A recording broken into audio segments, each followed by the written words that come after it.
Thank you very much. Let's remain standing and observe, do the meditation.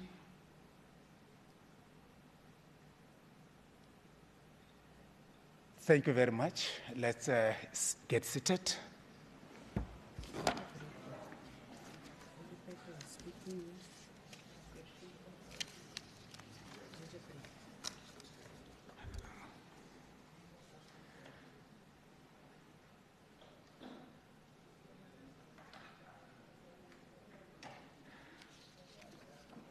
Thank you very much. Let's proceed with our sitting for today. And we'll start also with a member statement.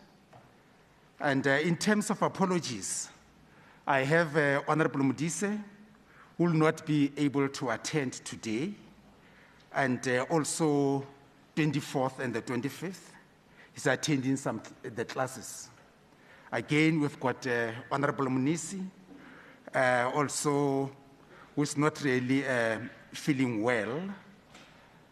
And again, we'll have our Deputy Speaker that will just log on visually.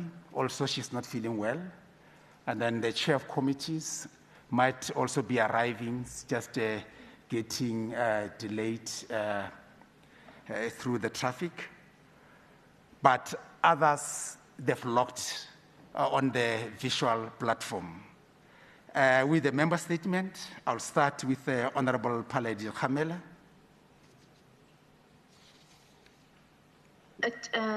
Deputy Speaker, my apologies, it's Member De Lange. I just want to put something under announcements when we get there, please. Yeah, you can give the announcement before we get to our statements. Deputy Speaker, thank you very much, Acting Speaker. I just want to point out that we have a sitting now at 10 o'clock. We have an ethics seminar at 10 o'clock, which is extremely important, looking to the contents. And we have also the signing of the MOA, but thank goodness I see we can send it through by mail as well. It's extremely difficult to plan and to be everywhere. And these are the things that's really concerning us. Thank you. Thank you very much, Honorable Tilange. We have taken note of that, and it has been addressed. And thank you for putting that to this House attention. Thank you. I'm now going to give to Honorable Khamela, those who are controlling our gadgets. Can you make sure that, yes, Honorable Khamela, you are on the floor? Thank you very much, Honorable Deputy Chairperson of Committees.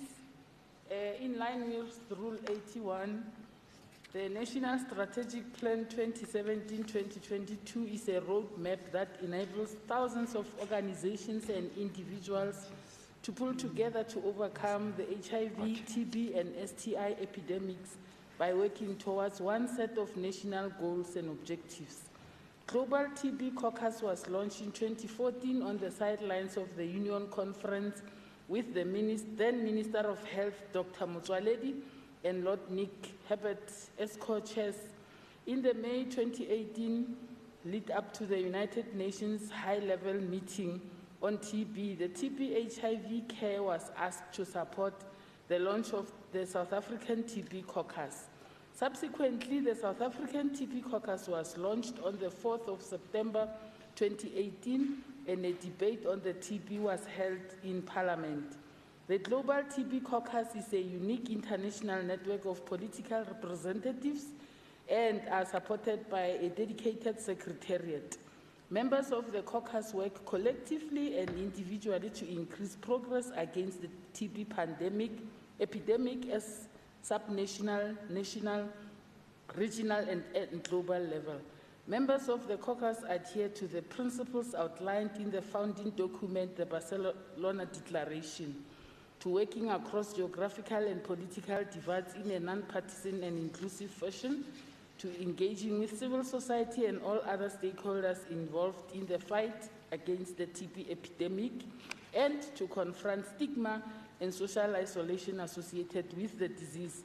As parliamentarians, the caucus members play a crucial role in holding governments accountable and ensuring that commitments are delivered so that TB epidemic can be eliminated. The establishment of the Gauteng Tb Caucus flows from the global Tb Caucus and the South African Tb Caucus. Honorable Deputy Chairperson of Committees, we will be launching the Gauteng Tb Caucus on the 23rd of March 2022 in Sidibeng District as a part of the World TB Day event, which is tomorrow. We will, subsequent to the launch, create awareness on the activities of the caucus, including possible debate on the subject matter. Thank you very much, Honorable Deputy Chair of Committees. Thank you very much. Honorable Masuku.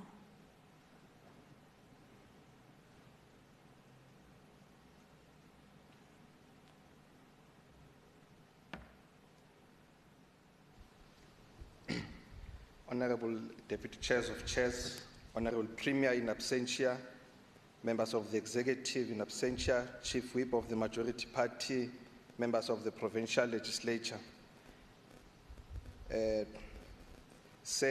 Deputy Chair of Chairs, yesterday the country observed the Commemoration of Human Rights Day, a day which is historically linked to Sharpeville massacre of 21st March 1960.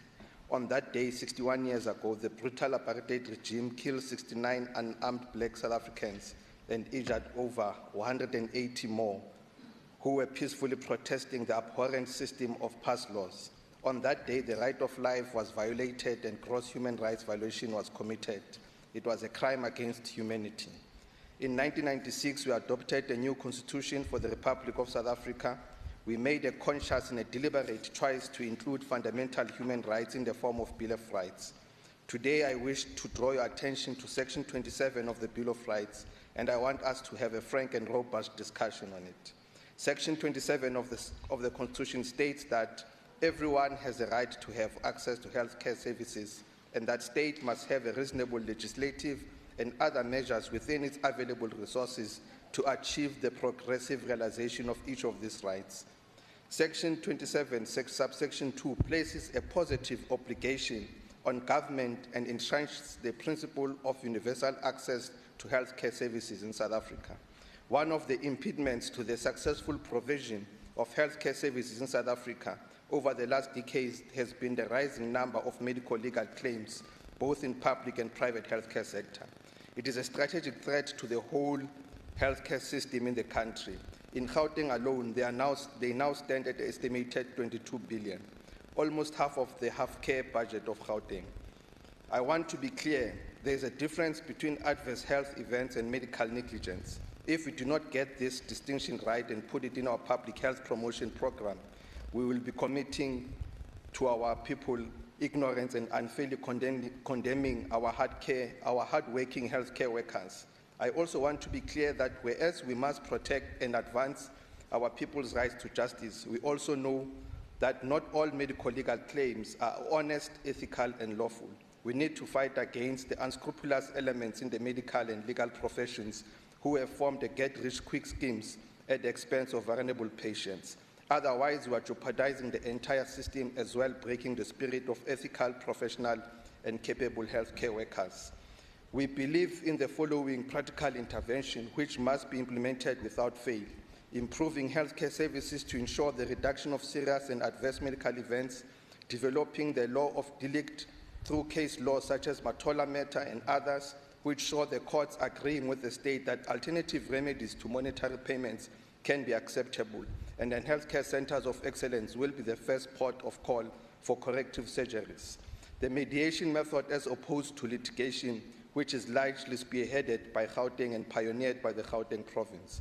Pursuing criminal investigations where there is insufficient suspicion that medical legal claims are bogus.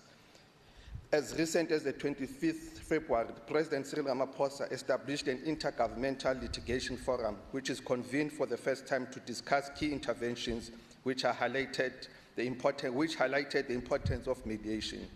We must cautiously acknowledge the good progress that has been made in respect to medical legal claims. We must, however, express concern about a recent trend of irresponsible decision-making which led to the settling of cases without processing them fully and thoroughly, either through the courts and mediation methods. The department must know that besides the cost implication of such decisions, it is reckless and its considered decision demoralizes healthcare workers. In conclusion, let us continue to ensure the delivery of better healthcare services without compromising the great strides that we have made in this area in the successive years. Let us ensure that where we have erred and wronged patients, we go over and above the call of duty by providing comprehensive psychosocial counseling to both patients and families. Let us do all in our power to ensure that the healthcare system in Gauteng continues to save lives and lives up to the Section 27 of the Bill of Rights. I thank you. Thank you very much. Let's give Honorable Shitangano. Honorable Deputy Chair of Chairs, yesterday marked 62 years since the massacre of 69 black people in Sharpeville and 35 in Langa by the settler colonial regime. Thousands of EFF members, led by the Commander-in-Chief, met yesterday in Sidibeng to commemorate Sharpeville Day and not Human Rights Day. The Secretary General of the EFF was in Eteneg to address thousands that descended to commemorate the Eteneg massacre that happened on the 21st March 1960. The chairperson of the Emancipation Movement was in Langa to also address the multitudes that came to remember and commemorate the massacre that happened on this day 62 years ago in Langa. Deputy Chair of Chairs, the crime of colonialism and apartheid were crimes against humanity, and they must remain as such. Generations that will come after us must be told that their forefathers and mothers were killed for refusing to hold dompas, which were used to restrict their movement on the land of their birth, and marking them as those who cannot own land. By so doing, they were being declared cheap and easily disposable labor in the migrant labor system. It is now 62 years since 69 residents of Sharpeville and 35 in Langa were killed for protesting against past laws on the land of their birth. Therefore, there can never be any human rights when our people remain landless on their land of their birth. There can never be human rights when thousands of people, in particular youth, remain jobless. There can never be human rights when our people are homeless and hungry on the land of their birth. As EFF, we shall never celebrate Human Rights Day, but rather remember and commemorate the brutal death of our people. There's nothing human rights when our people live in squalor and cramped conditions. They live with rats and rubbish, and no one helps them to improve their conditions. The most fundamental human right is land, which is ultimately lead to the attainment of economic freedom. The Sharpeville and Langa massacres must remind us of the massacre committed by the democratic government of the day under the ANC, the Marikana massacre. This is history and cannot be distorted. The ANC-led government presided over the largest massacre since the so-called democracy. The Marikana workers, like the Sharpeville and Langa residents, have not attained their basic human rights. They still do not earn the 12,500 which they died for. It is clear that the government of cowards can never deliver human rights. A government of dishonest and thieves can never deliver human rights. As soon as we take power as EFF, this day will be changed to Sharpeville Day. I salute. Let me give to Honorable Malema.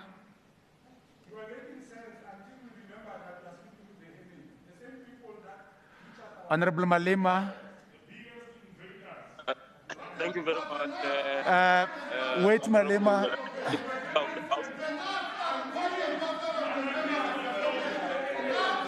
let's have order.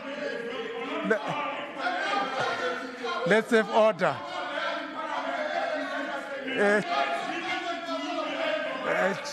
Chitanganyo.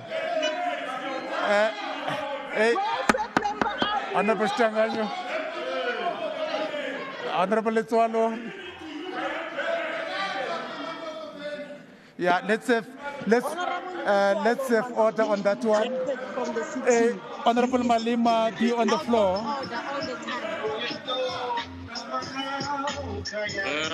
Let's listen to Honorable Malema. Malema, you're not audible. Thank you very much, Honorable Acting Speaker. Am I audible? Yeah, we're listening. Yes, thank you very much. In accordance with the dictates of Rule 81, Sub-Rule 1, I, Honorable Malema, tables the following member statement on Human Rights Day. Honorable Acting Speaker, you will be aware that yesterday South Africa commemorated Human Rights Day under the theme, I quote, "The Year of Unity and Human Rights, Protecting and Preserving Our Human Rights," close quote. 21st of March 1960 remains one of the saddest days in the history of South Africa and the struggle of the rights of blacks in general and Africans in particular. On this day, the apartheid police shot and killed 69 people and injured more than 180, most of them shot in the back as they fled from the police. Their only sin was peacefully protesting against the racist past laws. It is on the shoulders of these martyrs that I rise here today in this August sitting to affirm that their sacrifices were not in vain. Contrary to the lies peddled by those who want to plant disunity and confusion, the ANC-led government ensured that people have access to electricity, water, sanitation, housing, education, healthcare, to mention but a few.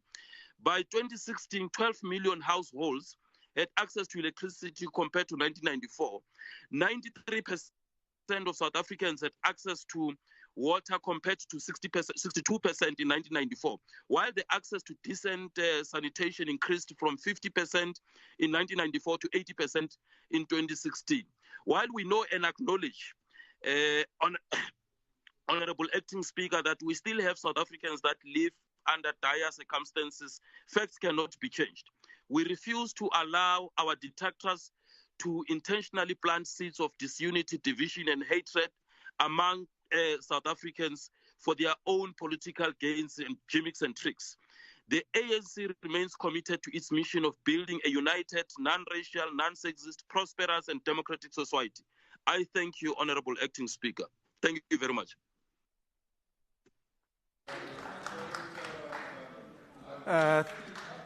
Thank you very much. Now we go to motion without notice. That's according to Rule 120.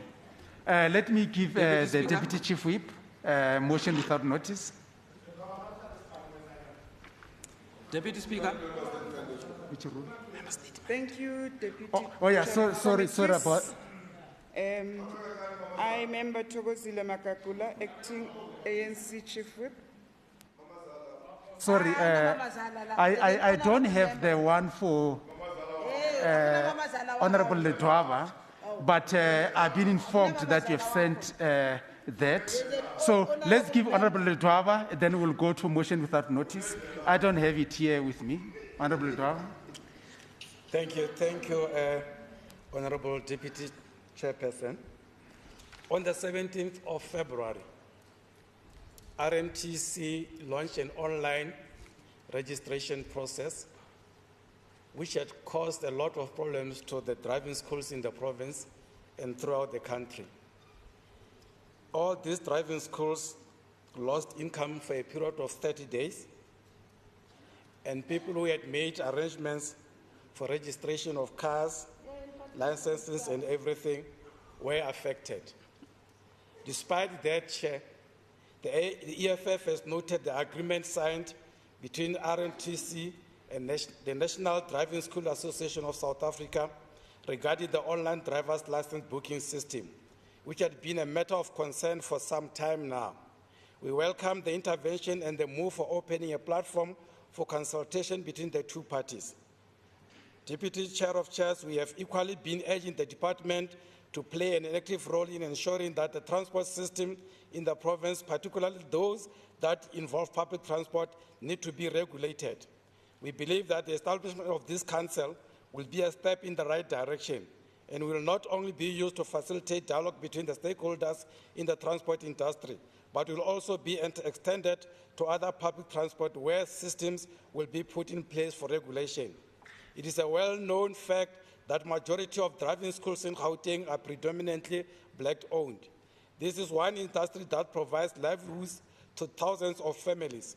For making systems difficult for them to operate and survive, RTMC was obviously killing this industry. With so much unemployment, it remains the responsibility of government to remove all red tapes and create a user-friendly system. We acknowledge that we are in the fourth industrial revolution, and how this affects our daily lives must be a matter of consultation with the affected parties. It was selfish of RMTC to just unilaterally, unprovoked, and willy-nilly implement such a system without due process of consultation being undertaken with NDSASA.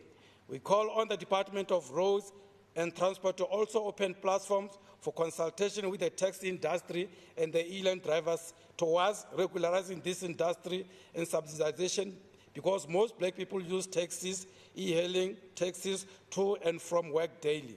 Fuel is going up, and this will need the intervention of government because very soon we will be faced with protests in this industry. I thank you.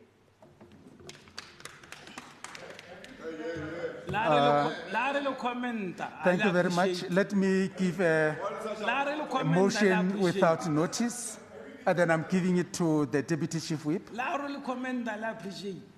least 30 days, no economic activity.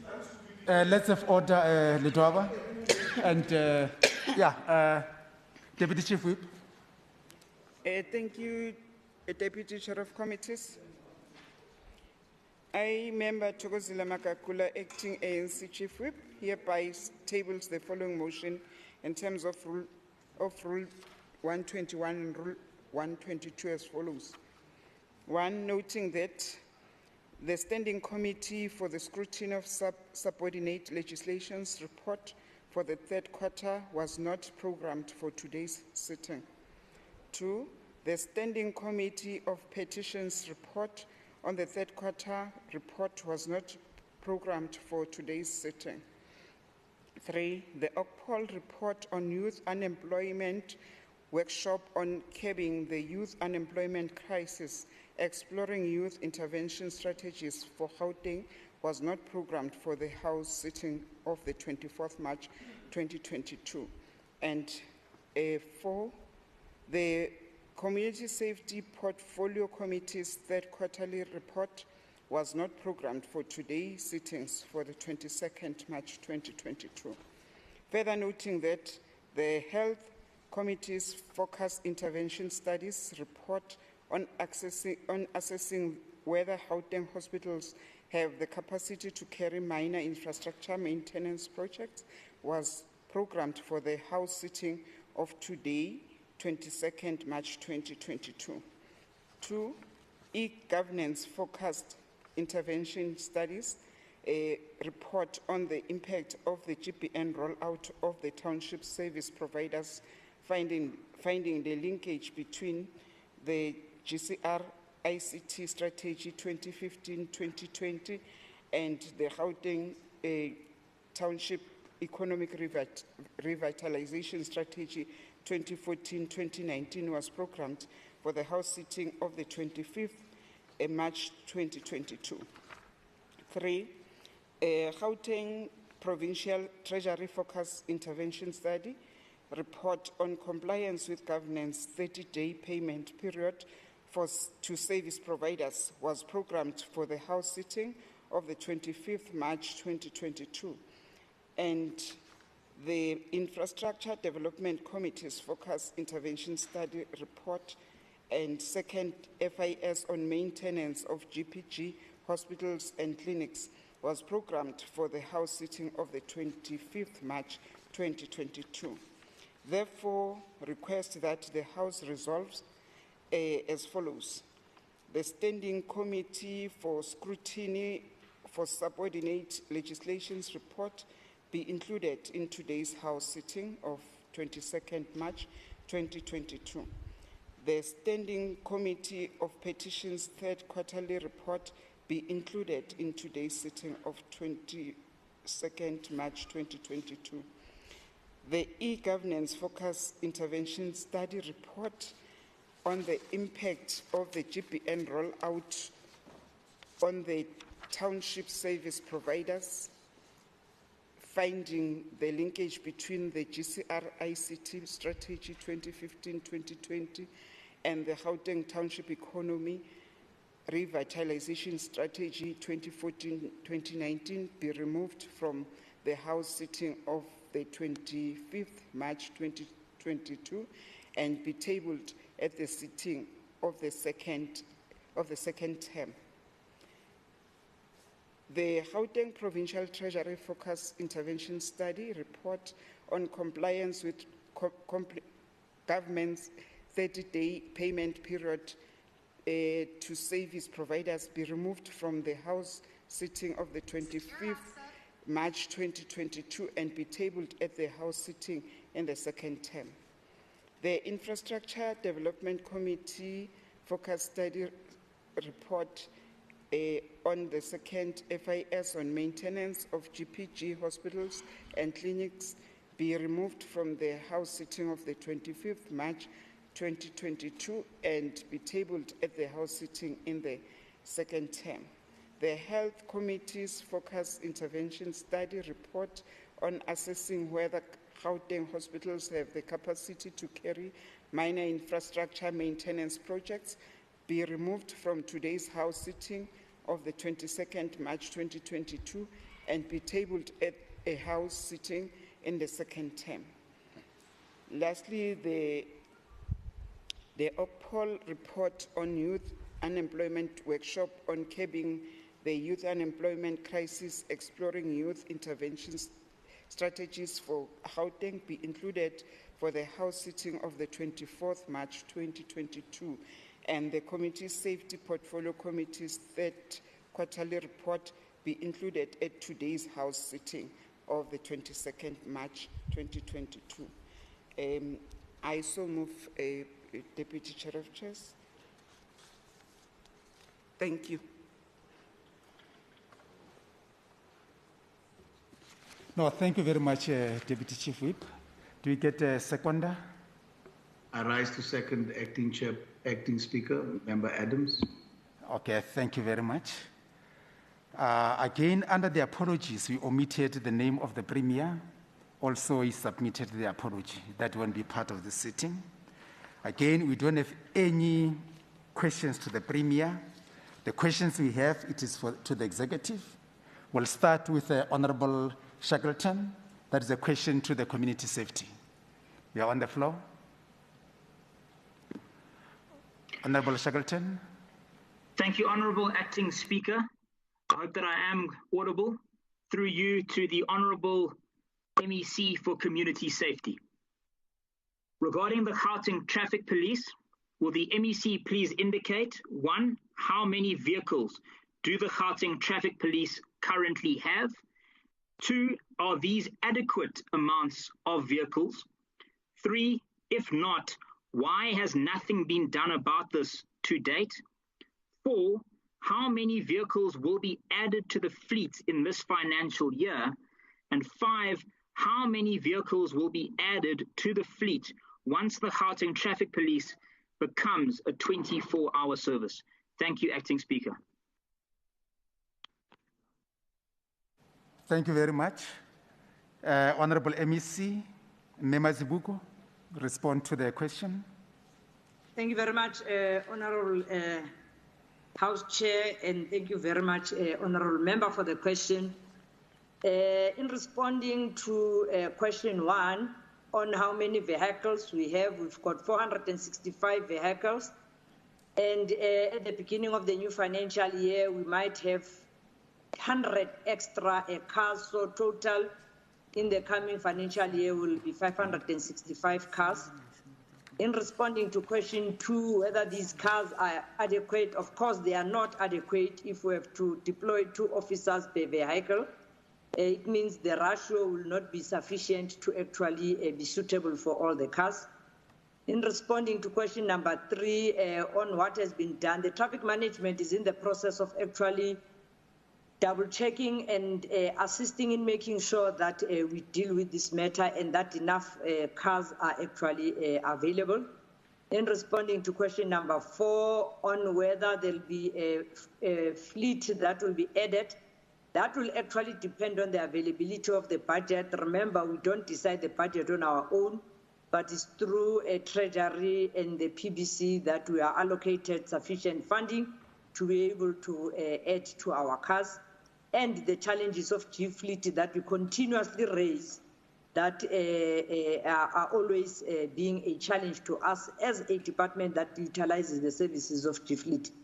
In responding to question number 5, whether the fleet will be added as we are going to be on 24/7, as I've indicated that in the new financial year we'll be adding 100 extra cars. We believe as and when we are working, we'll be able to determine the suitability and the sufficiency of all the vehicles that are actually being utilized. Thank you very much, Honourable Member. Thank you very much, MEC. Honourable Shackleton, any supplementary question? Thank you so much, Acting Speaker. Just a supplementary statement with your indulgence. That now that we have been pushing for so long for the Gauteng Traffic Police to be a 24-hour service, it is essential that they are adequately resourced. It is clear that we can work together. After we had been proposing for so long for it to be a 24-hour service to protect the people of Gauteng, and that the GTP falls under the Department of Community Safety. In fact, it was members of the GTP that had approached me to raise this concern over the lack of resourcing, and I am hopeful that as the Shadow MEC, I can work with the MEC going forward to ensure adequate resourcing of the Gauteng Traffic Police. Thank you, Acting Speaker. Thank you very much. Let me open it up according to Rule 134.7. Any member with any supplementary question? In the absent, Honourable Mazibuko, MEC, can you respond? Thank you very much, Honourable House Chair. Let me correct Member Shackleton. It is not you who pushed for 24-hour service, 24-hour shift system. It's the Gauteng Executive Council that approved that officers must be 24/7, take into consideration that they are a force multiplier. Over and above, we need their services always on the road, so that then they also monitor our freeways, they monitor our provincial roads. So it's not you. Ninga claim easy victories. Secondly, the GTP members that approached to our member Shackleton, they were just checking if you'll be able to do anything. Thank you very much, Honourable Chairperson. Thank you very much, MEC. Now a question to the MEC for Health. Honourable Bloom.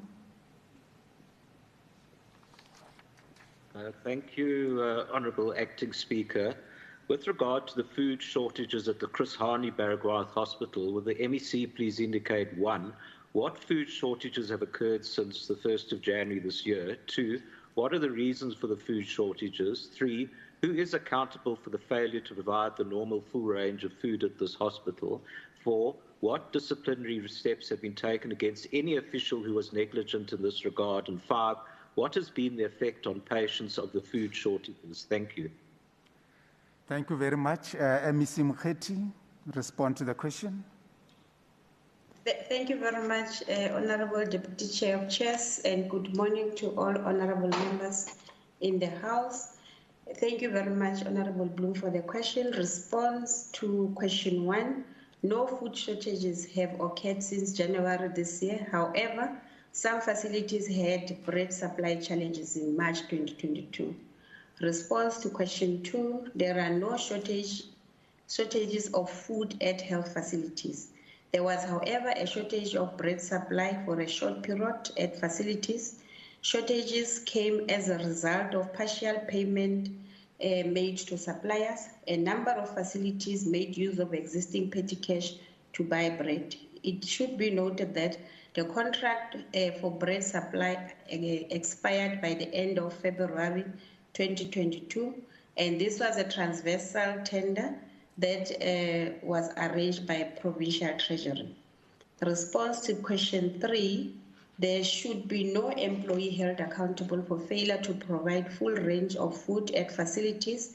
As indicated above, there is no shortages of food at facilities. At the hospital level, the food services manager works with supply chain department to ensure food orders are made, and when deliveries are done, payments documents are processed timelessly for central office to process payments.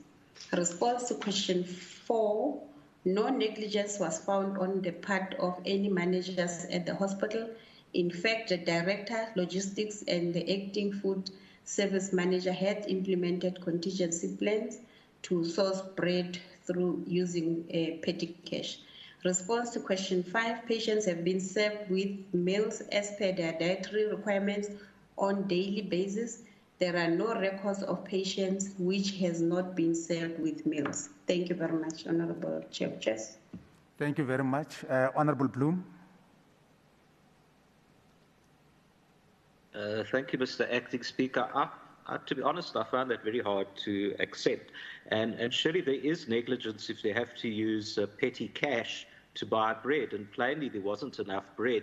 We do know genuinely that doctors and nurses were buying bread for patients, and they've also talked about other shortages as well. The Honourable MEC said no reported shortages. Well, I'm just wondering if there's inadequate monitoring of this situation. Well, first of all, if the contract came to an end at the end of February, you should have made alternative arrangements not to have to use petty cash.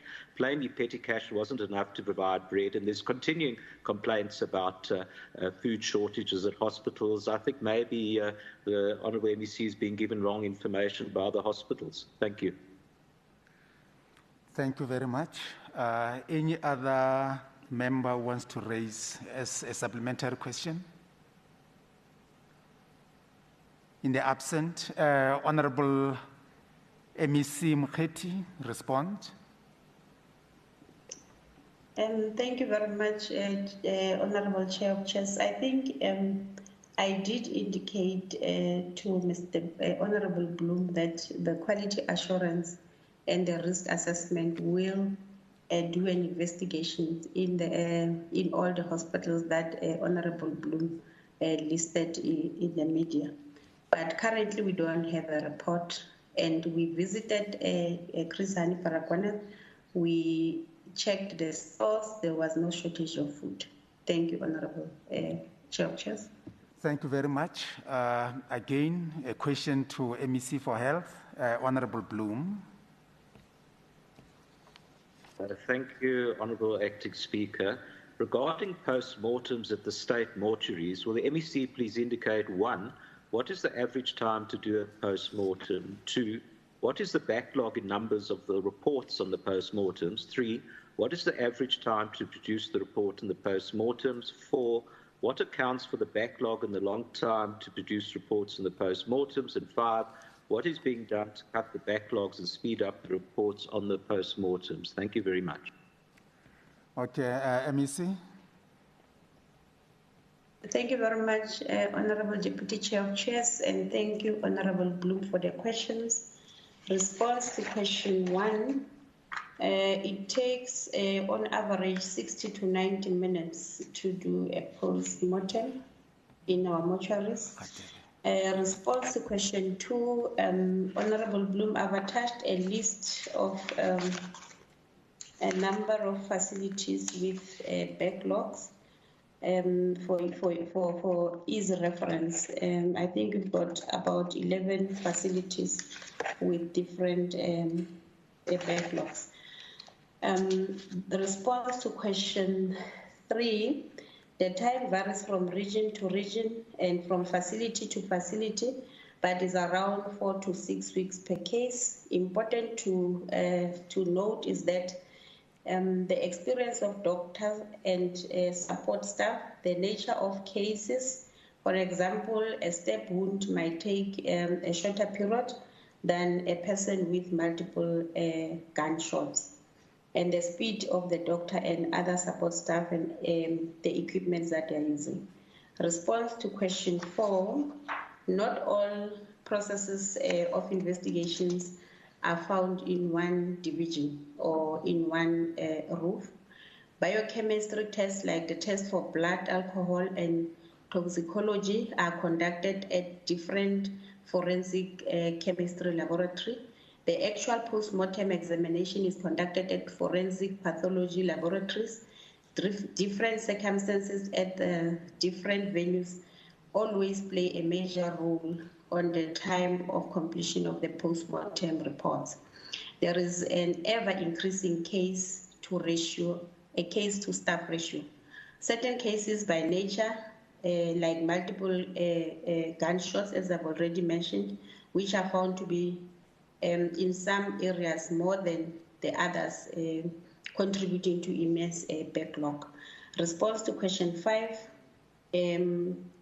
making sure that how I'm going to address this or the intervention, making sure that all funded posts are filled all the time, improvement in technology, continuous professional development classes for especially doctors and relevant support staff, motivation for review of the staff establishment and organogram with a view of beefing up the staff, reporting of injury and mortality cases to relevant stakeholders as feedback mechanism aimed at increasing awareness so as to assist the prevention of injuries and mortality. Thank you very much, Honorable Chair of Chairs. I've attached a list of backlogs from different facilities for easy reference. Thank you. Thank you very much, Honorable Bloom. Thank you, Honourable Acting Speaker. I'll look at the list when I get it.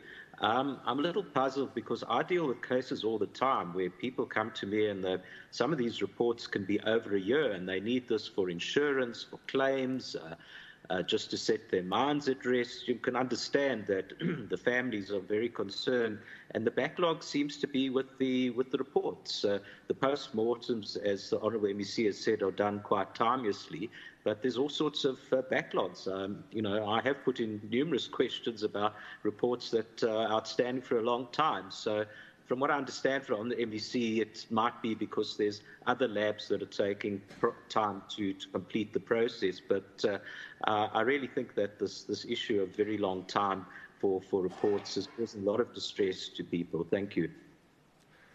Thank you very much. If there are no additional remarks from members, let me give it to the MEC to respond.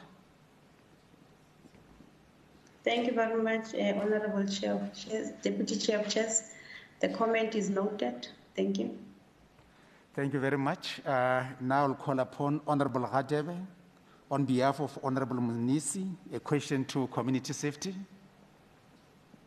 Thank you, Acting Speaker. During the oversight visit to Talton Police Station in Mogale City, it was highlighted that the station share police vehicle with Kruger Stop and Kagiso Police Station, especially during emergencies due to shortage of vehicles.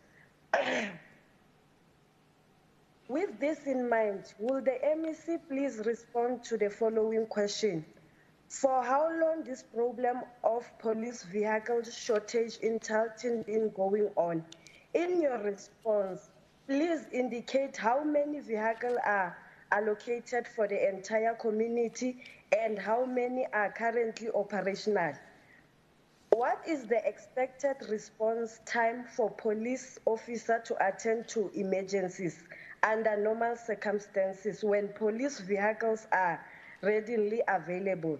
In your response, please also indicate how long does it take for police to attend to emergency in Talton if vehicles have to be called from Kruger Store and Kagiso. In what way does this shortage of police vehicles in Talton affect service delivery in all the affected area, including both Kagiso and Krugersdorp, where vehicles are being borrowed during emergencies. With regards to question number 1 above, what has the department been doing to ensure that Talton Police Station receives the required number of police vehicles? In your response, please explain when last the department attempted to address the problem of shortage of police vehicles at this police station. And when should the Talton Police Station expected a new fleet of police vehicles to supplement the existing ones to ensure effective service delivery and police visibility in the area, and to stop borrowing vehicles from other police stations during emergencies? In your response, please provide implementable time frame. Thank you, Acting Speaker. Thank you very much. MEC Mazibuko. Thank you very much, Honourable Member, for the question. Truly appreciated.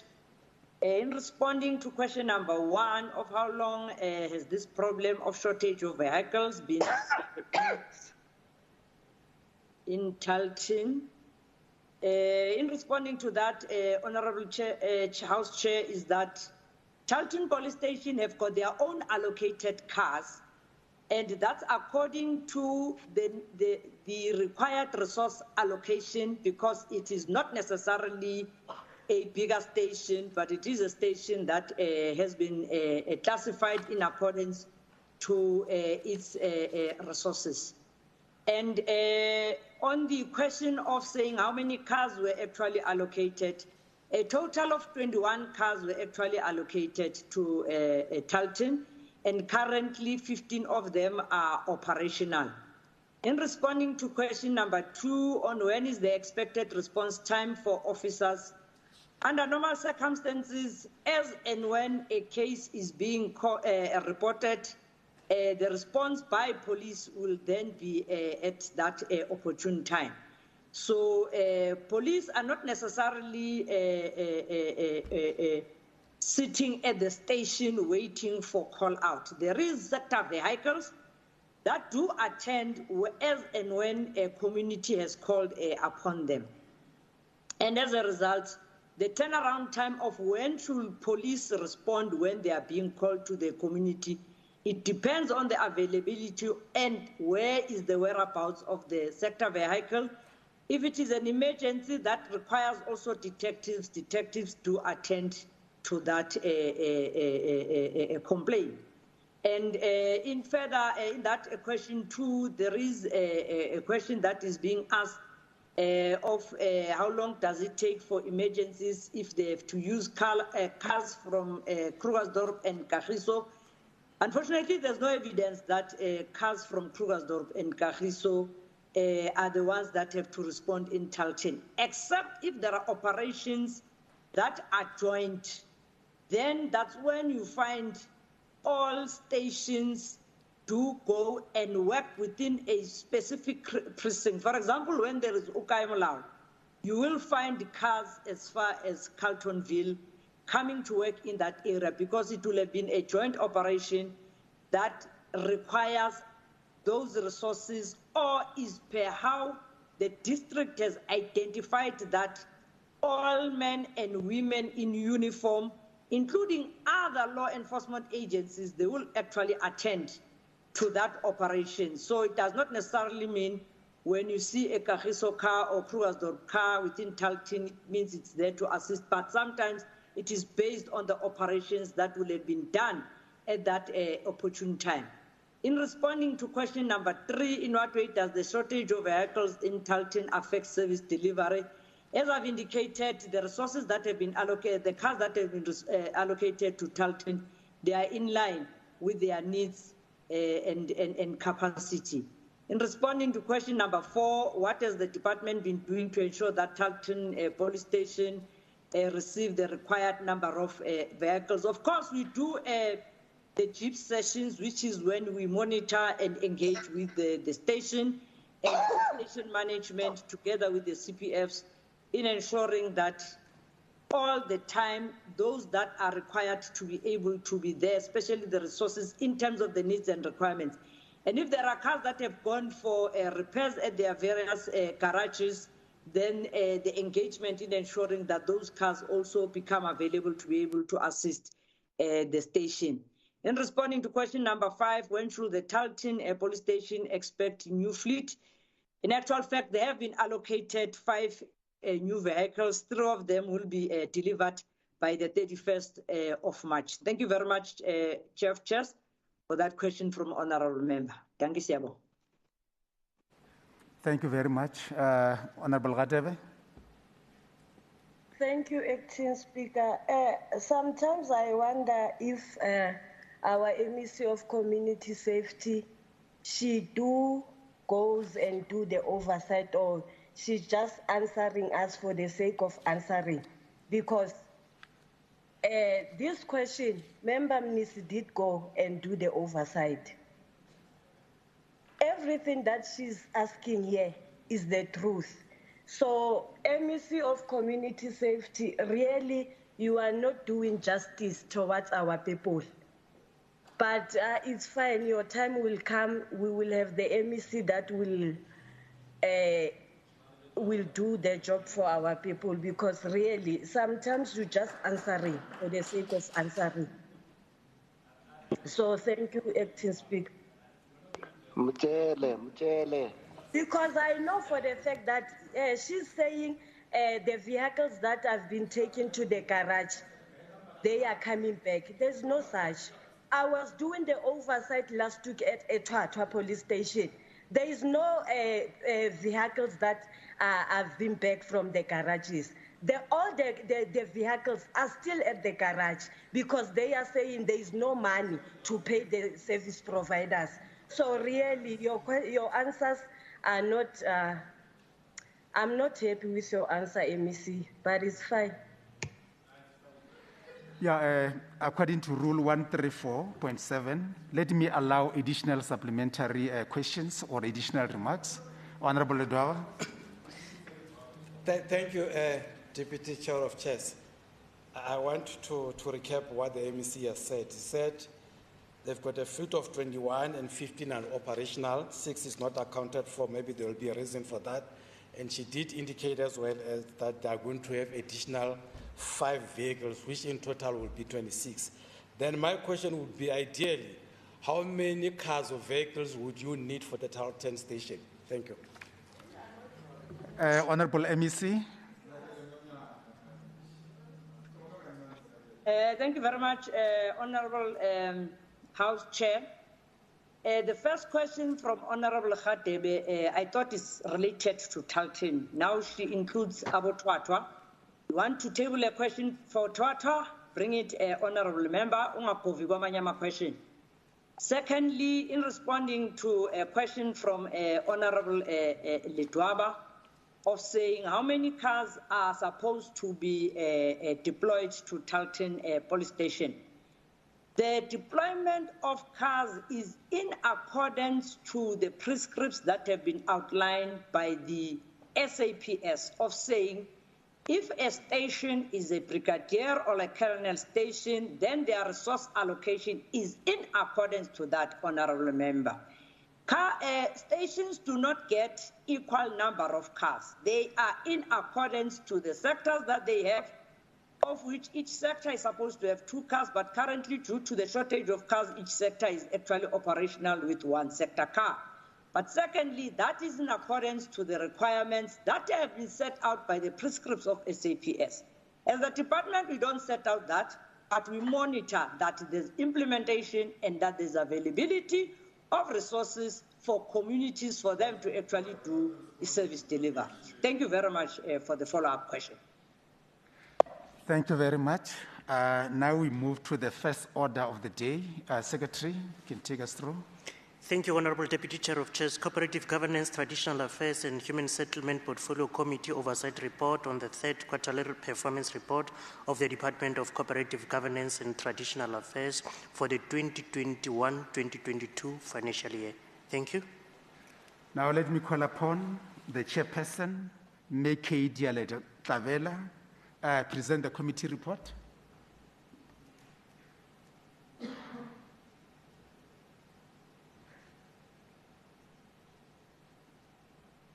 Thank you very much, Honorable Acting Speaker. I don't know whether I'm audible, Honorable Deputy Speaker. You are audible. Okay, thank you very much. I see here it says my network is poor. Honorable Speaker, as I present this report over on behalf of the Portfolio Committee, may I request the House to allow me to not read the whole report, but consider the parts not read as read. The Portfolio Committee, and I will focus on the executive summary, the findings by the committee, and the recommendations thereof. The Portfolio Committee noted that the department's expenditure incurred was 160 million, which is 110% against an allocation of 145 million in 2021-2022 financial year. The material over expenditure indicated was 14.9 million, which is 10%. And currently the department has utilized 78% of its annual budget, and this is in line with the PFMA. The department continues to maintain paying 100% of invoices received within the stipulated 15 days for the third quarter of 2021-2022 financial year. The committee has noted that the expenditure on municipal infrastructure project is stagnant, particularly on construction. The department has a vacancy rate of 64 that are not filled, and this has been the case in the previous financial year. On risk assessment, funding required for the resettlement of Gauteng residents funding is required for the resettlement of people of Gauteng, and it's enormous, and the challenges there are enormous and far exceeds annual allocations for human settlement projects in Mirafo municipality. The following our committee concerns: 9 municipalities were not supported to resolve concerns. The department cited reasons that WBWR stakeholders were using other platforms such as WhatsApp. This is what based all rooms, Acting Speaker. They were using such WhatsApp, emails, and SMS to communicate. We are concerned that 9 municipalities were not supported to maintain functional ward committees. The workshop to support Enfuleni and Rand West City to determine compliance on 5 big value contracts, risk registry, and provision of advisory services on legislative prescripts could not take place due to competing interests on the part of municipalities. On GOD mainstreaming, the department only reported 23% of women companies and 32.97 youth empowered, 32,971 youth empowered, however, did not report whether people with disability and senior citizens were empowered with developments in the department. The department incurred over expenditure of 14.9 million, which is 10% during the quarter under review. The following are our recommendations, and we recommend that the department give the legislature a written response by the 29th of April 2022, that the department should provide the Portfolio Committee with mechanisms in place on how it measures the effectiveness of social media platforms such as WhatsApp in resolving community service delivery issues. They should provide the Portfolio Committee on whether ward committees in the 9 municipalities have been established and on whether they are functional, and provide the names of the municipalities in question.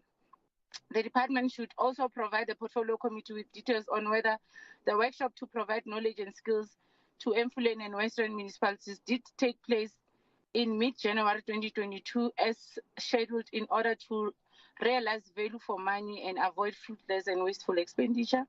The department should provide the legislature, with a number of people with disabilities and senior citizens empowered with developments that are in the department during the quarter under review, the department should provide reasons for over expenditure amounting to 14.9 million, which is 10% during the quarter under review.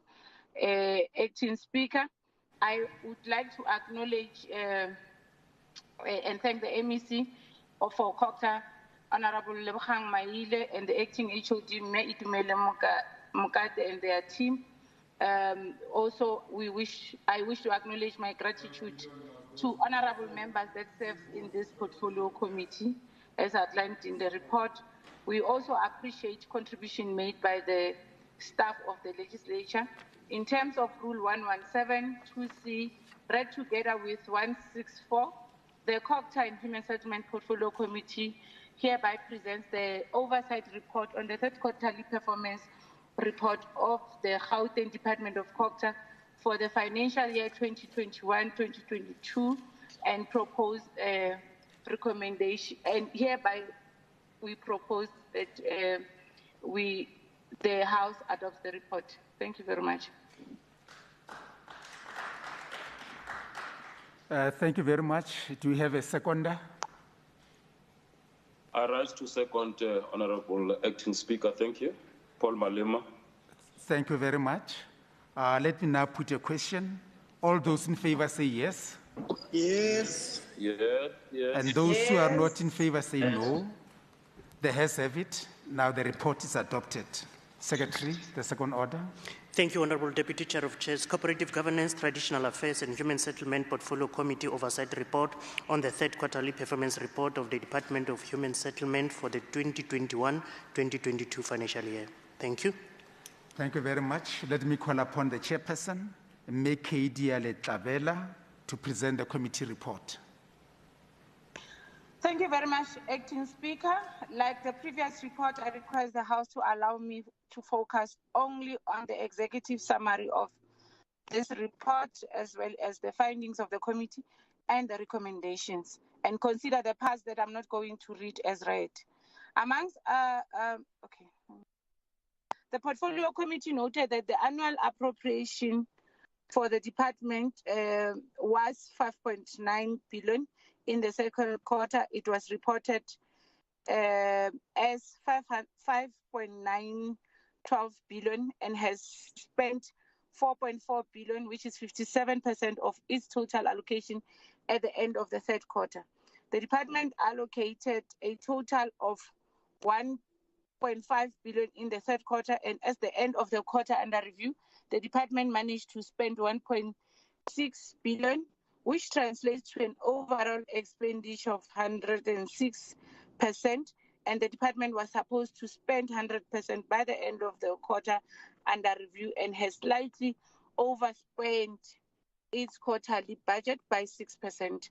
The Portfolio Committee noted that the department partially achieved its target on procurement budget that targets township-based businesses, as 3% was achieved out of a budget of 279 million paid. 8.2 million was spent on township-based businesses. In relation to the percentage of procurement budget that targets businesses owned by women, the department did not achieve its target of 40%. However, managed to achieve 12.3%, and out of 279 million paid, 34 million was paid to businesses owned by women. With regards to 20% of procurement budget that targets businesses owned by youth, 3% was paid to businesses owned by youth. Out of 279 million paid, 8.1 million was paid to businesses owned by youth. And the percentage of procurement budgets that targets businesses owned by people with disabilities, 1% was achieved against a planned target of 5%. Out of 279 million paid, 2.6 million was paid to businesses owned by people with disability. The department achieved its target on percentage of invoices paid within 30 days of receipt. Acting Speaker. It reported that 100% of the invoices received were paid within 30 days of received. Out of 448 invoices received, 448 were paid. In terms of the number of mega project service stands developed per financial year, the planned target was 2.017 and 2.937 was achieved. Regarding the number of mega project units completed per financial year, 1,809 mega project units were completed against a planned target of 943. It has been reported that in Afri Village, overachievement was caused by construction work that started in the previous year, as the project is a multi-year project. In relation to the number of legacy projects stands serviced per financial year, the planned target was 68 and 2.960 stands were serviced. The annual target of 1,421 has been achieved from Tariton project. On the number of legacy project housing units completed per financial year, the planned target for the quarter under review was 173, and this target was achieved at 583 housing units, and 583 housing units were completed. With regards to the number of top structures completed, incomplete abandoned blocked housing projects, the planned target to the quarter under review was 72, and it was not achieved. The reason for deviation is the supply chain management processes for blocked or abandoned projects were still in progress. This was the case even in the first and second quarter. The following are our committee findings and concerns. Failure to achieve a planned target on procurement budgets that targets township-based businesses. Lack of clear plan in dealing with the appointment of contractors due to finalization of procurement processes. Lack of reporting on how land parcels were protected from invasions and how much was transferred on the deed of sale for Allendale and Crisani projects. Lack of reporting regarding land parcel provided in Reiger Park and Palm Ridge. There is no clear indication on how many out of 1,676 houses were allocated to women, people with disability and child-headed families, as well as the 1996 list beneficiaries. The Portfolio Committee noted with concern the adjustment budget of 73.9 million received by the department, yet there's no indication how the budget will be utilized and for which projects. The committee noted that 172 posts are still vacant, while 10 posts were terminated. No report indicating the allocation of conditional grants to municipalities and expenditure incurred. Honorable Acting Speaker, the Portfolio Committee recommends to the House that the department should respond to the following recommendations by the 30th of May, by the 31st of April 2022. They should provide the committee with reasons that led to the drop in achieving the township-based, in achieving their targets on township-based businesses as planned. The department should indicate how long it will take to finalize the procurement process and fast-track the appointment of contractors. Provide a report on how land parcels are protected against invasions and how much was transferred to the Allendale and Crisani land parcels. We also would like a detailed report on land parcels provided in Reiger Park and Palm Ridge. As a Portfolio Committee, we also are recommending that the department should provide the committee with a breakdown on how many houses out of 1,676 were allocated to women, people with disability, child-headed families, and amongst those, how many are from the 1996 beneficiary list, as well as the military veterans. They should also provide names of the projects where beneficiaries were allocated. The department should indicate how they are planning to spend the funds that specify and specify programs required this amount of money, programs requiring this amount of money. The department should provide a detailed report on how many vacant posts are critical and provide reasons for termination of the 10 posts. Furthermore, provide timeframes on when critical posts are going to be filled. We also are recommending that they should provide a detailed report of the allocated conditional grants to municipalities and expenditure thereof. Acting Speaker, as the chair of the portfolio committee, I wish to thank the MEC for Human Settlement, Honorable Maile, and the administrative team led by the HOD.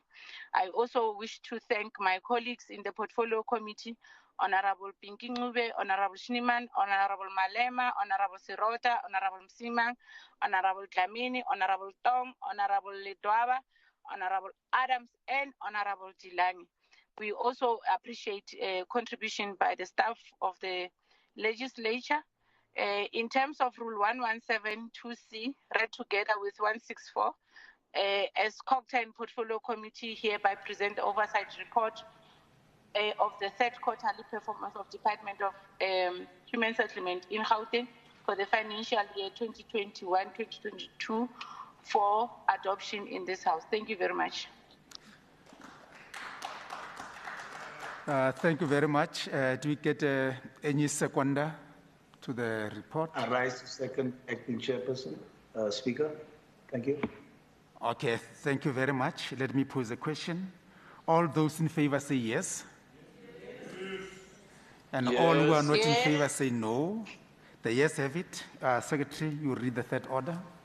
Thank you, Honorable Deputy Chair of Chairs. Health Portfolio Committee Oversight Report on the third quarterly performance report of the Department of Health for the 2021-2022 financial year. Thank you.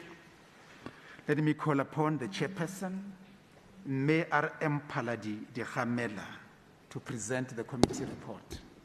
Thank you very much, Honorable Deputy Chairperson of Committees. The department is overspending, as ideally the spending allocation for the quarter under review would have been 100%. The committee is noting with concerns the excessive overspending under the administration program, which is 117.9%, regardless of the committee's recommendations to put in place remedial interventions in the program from quarter one. However, it is still noted as a concern in the current quarter. The committee is further concerned with the decline in the performance of the department by 16% as compared to the second quarter of the current financial year. The performance does not correlate with the financial expenditure in the quarter under review. Further, the department reported the fruitless and wasteful expenditure of 995,000 to be on interest in litigations claims of 1.0 billion in irregular expenditure. The department reported that irregular expenditure was incurred on prior year deviations that were recovered in the current financial year. Honorable Deputy Chairperson of Committees, let me, before I go further, indicate that parts of the report that I may not be able to read in this allocated 10 minutes be considered as read by the House. The department set out 104 targets which are relevant to address performance on service delivery for the quarter under review. Of those 104 targets, only 50 were achieved. The target performance is noted to be aligned with the expenditure for the quarter under the review. The department at least spent 103.4%, and the target performance is 100% in the current quarter, noting a concern in financial management alignment against the targets. Patterns of underspending and overspending are observed in the department's programs during the quarter under review, with overspending of 117.9% on administration. Underspending is also observed on the following: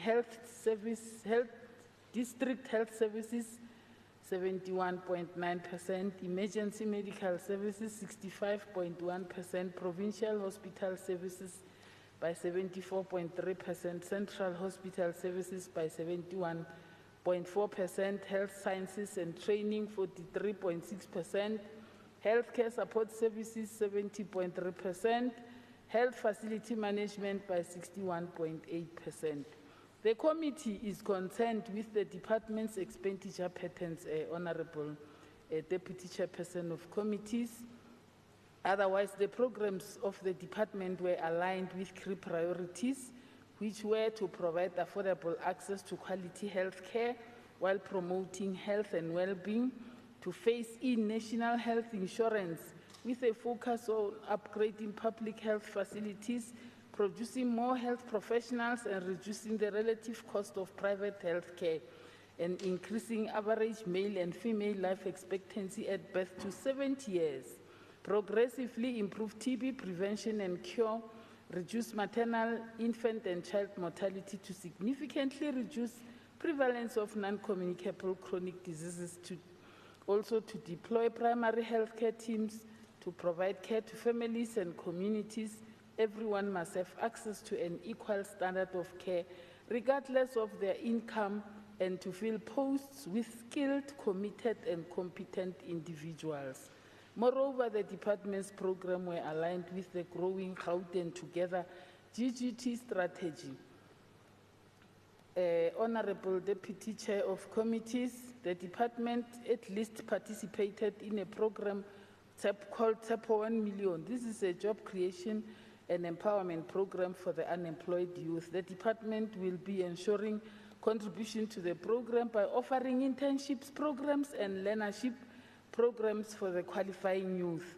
On this program, 514 learnerships participants and 30 bursary participants, which brings the total number of participants to 1,200, comprising of 857 female and 343 male participants. The performance is noted to be the same as the previous quarter, as this intake is done annually.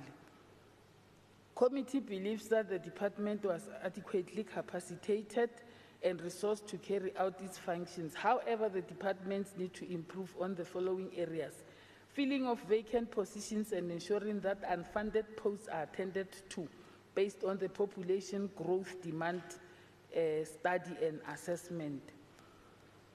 The department, on recommendations, Honorable Deputy Chair of Committees, the department must continuously review and strengthen its pattern of spending. The department should outline the plan and strategy on how to address the accruals. The department should ensure proper alignment of its financial performance against the target performance. The department should also ensure that there are proper strategy and training to improve data management. That remains a challenge for the department. Honorable Deputy Chairperson of Committees, just for a minute, as I'm scrolling down this budget, I'm almost done, Deputy Chair of Committees.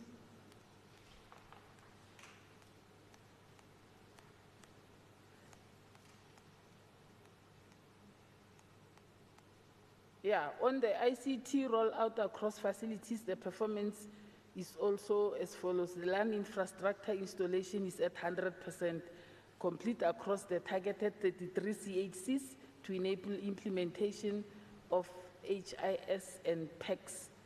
No hospital has implemented this PACS system, and 6 CHCs are currently implementing his, and rollout could not commence as planned due to delays in the acquisition of end-user devices.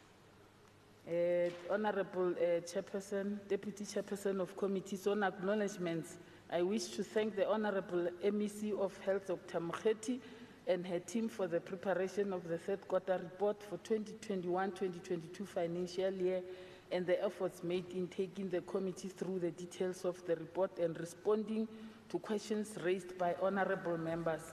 It is also appreciated the work done selflessly by the committee members of this Committee of Health for their dedication and commitment. They are B. Masuku, P. Mabunda, M. Litzie, J. Bloom, C. Mabala, A. Fuchs, A. Ghana, and A. Alberts in persistent absentia.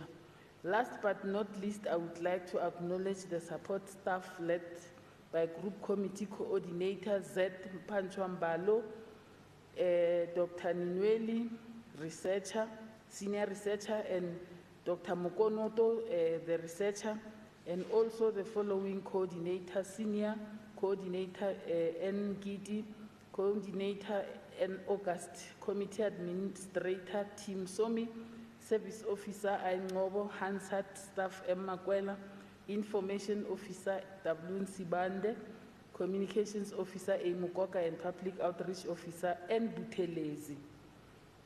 In accordance with Rule 117, Subsection 2C, read together with Rule 164, the Health Portfolio Committee hereby recommends that the report on the Gauteng Department of Health, the third quarter report for 2021-2022 financial year, be adopted by the House, taking into account the committee's concerns and proposed recommendations made in this report.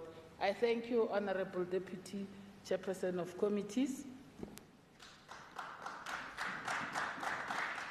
Thank you very much. Let me get a seconder to the report. Member Bloom, I can second the report. Thank you. Thank you very much. Let me put a question. All those in favor say yes. Yes, yes, yes. And those who are not in favor say no. The yes have it. Secretary, read the fourth order. Thank you, Honorable Deputy Chair of Chairs. Cooperative Governance, Traditional Affairs and Human Settlement Portfolio Committee Focus Intervention Study Report of the examining the roles and functions of the traditional house in municipal councils. Thank you. Thank you very much. Chairperson, Honorable Diale Tlavela, present the committee report. Thank you very much, Acting Speaker. I'm going to present the FIS report emanating from the annual report of the Department of Caucus for 2020-2021 financial year. And our topic was examining the roles and functions of traditional houses in municipal councils. I'm going to request the House to allow me not to read the whole report, but focus on the concerns and our recommendations. We are concerned that the Amandebele Anzuza in Sokolumi Traditional Council is not aligned to Traditional and Peasant Leadership Act, as they do not have the headmanship and womenship positions in the composition of their traditional council. We are concerned about the misalignment and lack of clarity on when the Commission on Traditional Leadership Dispute was established and when will it commence with their work. There's also a lack of clarity on whether roadshows planned to address concerns raised by the COI and SEN leadership took place as agreed in February 2022. We are concerned about the non-compliance by Amandebele Balibilo Traditional Council to the legislative framework in ensuring that they convene annual general meetings during the 2020-2021 financial year. There's also no clarity on whether the appointment of a bookkeeper to support this traditional council is on a permanent basis. We are concerned about the insufficient resources to ensure enhancement and build capacity for this traditional leadership. There's lack of programs to ensure the preservation of language, culture, and tradition in these communities. The unsigned memorandum of understanding between the city of Tshwane and the traditional authorities hampers the day-to-day running of these traditional councils. The delay in reimbursing traditional authorities when using their own expenses to attend City of Tshwane Council meetings. We are recommending the following are the portfolio committee's recommendations on the FIS report, which the department should respond by the 29th of April 2022. The department should ensure that by April 2022, the project of appointing headmen and womenship in the traditional council of Amandebele Anzuza is achieved as planned. A progress report should be provided to the portfolio committee in this regard. The department should provide the portfolio committee with a report outlining the following: whether the commission of inquiry is currently in operation and the number of commissioners selected. Since the department has reported that the work of the commission has commenced in March 2021, the department should provide the portfolio committee with a progress report in this regard.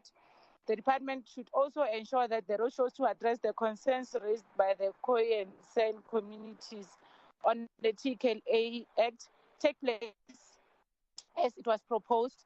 The department should also provide the portfolio committee with a comprehensive report on the outcomes of roadshows to address the concerns raised on the Act. The department should provide the portfolio committee with reasons why the Amandebela Lebelo Traditional Council did not convene their AGM as stated in the legislative framework, and the remedial action to ensure that they comply. The department should provide the portfolio committee with functions of bookkeepers appointed in both traditional councils, and whether the appointment is and clarify whether the appointment is on a temporary basis or permanent basis. The department should provide support to both traditional councils and ensure that they are resourced adequately and capacitated, and also participate meaningfully in municipal councils. The department should provide support to traditional councils to ensure preservation of language, culture, and tradition. The department should put stringent measures in place to ensure compliance by both City of Tshwane and the traditional authorities in the city. The department should ensure that the traditional authorities are reimbursed timelessly on the expenses they incur as and when they do their day-to-day runnings. Chair, Acting Speaker, I wish to thank, on behalf of the Portfolio Committee, thank Honorable Maile and the Acting HOD and the administrative team of Department of Corporate Governance and Traditional Affairs for their cooperation and participation in portfolio activities. I also want to express my gratitude to my colleagues in the Portfolio Committee, as mentioned earlier. We also express appreciation for contribution by the support staff of the Gauteng Provincial Legislature. In accordance with Rule 1172C, read together with Rules 165, I hereby present to the House the Focus Intervention Study report on examining the roles and functions of traditional houses in municipal councils during the 2020-2021 financial year for adoption, taking into account the concerns and proposed recommendations made in this report. Thank you very much. Thank you very much. Let me get a seconder to the report. I rise to second, Honorable Acting Speaker, Paul Malema. Thank you very much. Let me now pose a question. All those in favor say yes. Yes. Yes, yes. And yes. all those who are not in favor say no. The yes have it. Secretary, the fifth order. Thank you, Honorable Deputy Chair of Chairs. Cooperative Governance, Traditional Affairs and Human Settlement Portfolio Committee Focus Intervention Study Report on the investigation into identification process of the housing beneficiaries and the allocation of RDP houses in the Gauteng province. Thank you. Thank you. Let me call again Media Letlabela to present the committee report.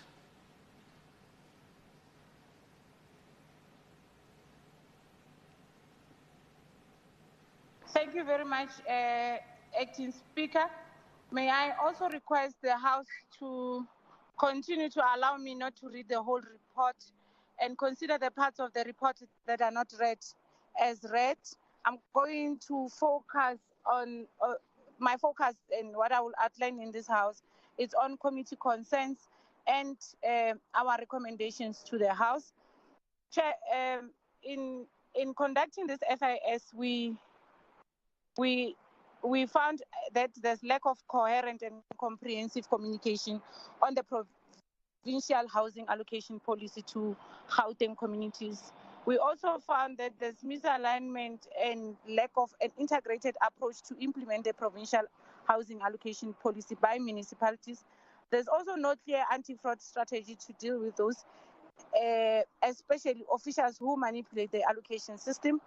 There are no clear communication strategies or outlines to create awareness on the FLIPS program. There's also lack of coherent, comprehensive, updated data system of the National Housing Needs Register.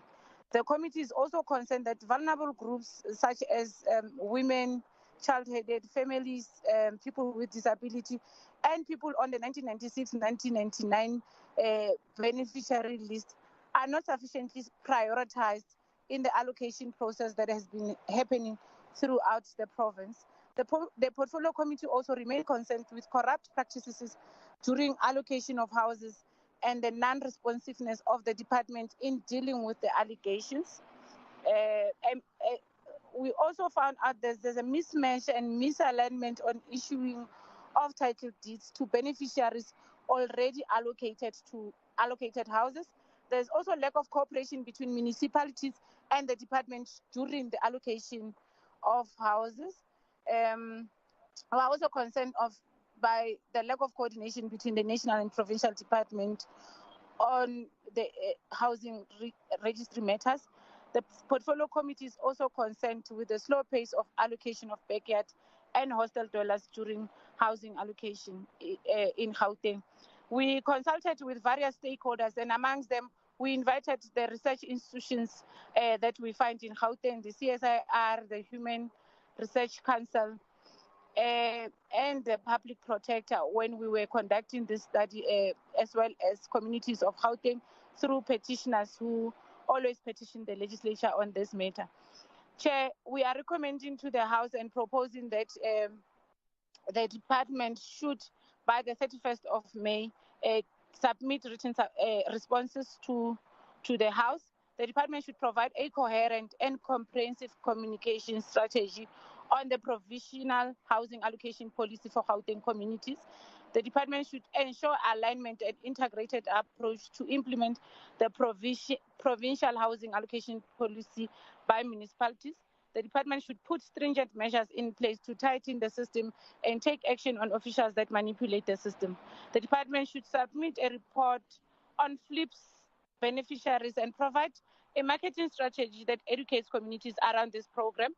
The department should submit a detailed report on the updated National Housing Needs Registry data system on people who are still on the waiting list and those who benefited from the policy. What we found out was there's duplication and the system is not updated. So you find people on the system that have already benefited, and this is used to plan for the housing development program in our province. And we feel strongly as a Portfolio Committee that there's the need to review the National Housing Registry and conduct a means test to test whether people on the registry are still qualifying as per the legislative framework in place. The department and the municipality must reconfigure the waiting list and the demand database in such that those who have registered since 1996 to 1999 are prioritized for housing allocation. The department should put measures in place to deal with allegation of corruption and malpractices during allocation. The department should provide a report on measures that are in place to rectify misalignment of allocation of houses entitled this.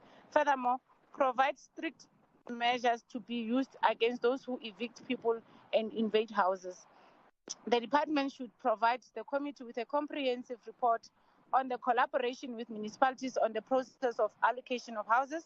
The report should further provide plans on when educational roadshows will be held on the allocation and housing policy. The department should submit an updated housing register and ensure that there is coordination between the national and provincial department. The department must prioritize people staying in the backyard and hostel dwellers during allocations. Chair, I wish to acknowledge the MEC and the department led by the HOD, Mayor Mbanjwa. I also appreciate contribution by members who serve in this Portfolio Committee. We also appreciate the contribution made by the support staff of the Legislature. In accordance with Rule 117 2C, read together with Rules 165, I hereby table this focus intervention study report on an investigation into the identification process of the housing beneficiaries and the allocation of RDP houses in Gauteng province for adoption, and taking into account the proposed committee recommendations made in this report. Thank you very much, Acting Speaker. Thank you very much. Let me get the seconder. Any seconder to the report? I rise to second Honorable Acting Speaker Paul Malema. Thank you. Thank you very much. Let me pose a question. All those in favor say yes. Yes. Yes, yes. And all those who are not in favor say no. The yes have it. Secretary, the sixth order. Thank you, Honorable Deputy Chair of Chairs. Order number 7, Committees for the Scrutiny of Subordinate Legislations, Third Quarterly Performance Report for the 2021-2022 financial year. Thank you. Let me call upon the Chairperson, Honorable Member D.K. Adams, to present the committee report. Thank you, Honorable Acting Speaker. The Chairperson of the Committee on the Scrutiny of Subordinate Legislation, here referred to as the CSSL, Honorable D.K. Adams, tables the CSSL's Third Quarterly Performance Report for 2021-2022 financial year as follows. In my introduction, Honorable Acting Speaker, the aim of the report is to evaluate the CSSL's third quarter performance by comparing the committee's performance against the quarterly targets. The report is aligned to the committee's strategic objectives, namely lawmaking, oversight, and scrutiny, as well as stakeholder engagement. Moreover, the report identifies areas of weaknesses and provides recommendations when necessary to ensure redirection of focus in the pursuit to ultimately achieve the annual objectives and targets as set out in the CSSL's 2021-2022 annual performance plan. Committee activities in accordance with the CSSL strategic objective. The committee activities unfolded as follows. Number 1, lawmaking. In terms of standing rules of the Legislature and CSSL's Committee on the Scrutiny of Subordinate Legislation, regulations are referred by the Executive to the CSSL for scrutiny and consideration. On the 19th of November 2021, the committee convened a meeting to consider the following matters. 1, revision of the Uniform Patient Fee Schedule relating to ambulances 2020-21. 2, revision of the Uniform Patient Fee Schedule relating to the classification of and fees payable by patients at provincial hospitals 2021. Number 3, revision of the Uniform Patient Fee Schedule relating to hospital mortuary 2021. And number 4, committee's second quarter performance report 2021-2022 financial year. The Gauteng Department of Health made a presentation on revision of the Uniform Patient Fee Schedule relating to ambulances, mortuary, and classification of fees payable by patients at provincial hospitals 2021 in terms of Section 9 and 76 of the Hospital Ordinance number 14 of 1958, which further received the legal opinion and socio-economic analysis, and the committee was satisfied with the legality and the socio-economic ramifications. Honorable Acting Chair, during the deliberations with the department, the committee noted a worrying, consistent trend by the department to submit the regulations late for scrutiny. For example, in the previous year, the committee raised the concern that the implementation date on the draft regulation was 1st of April 2020. However, the committee will only deal with the draft regulations on the 12th of June 2020.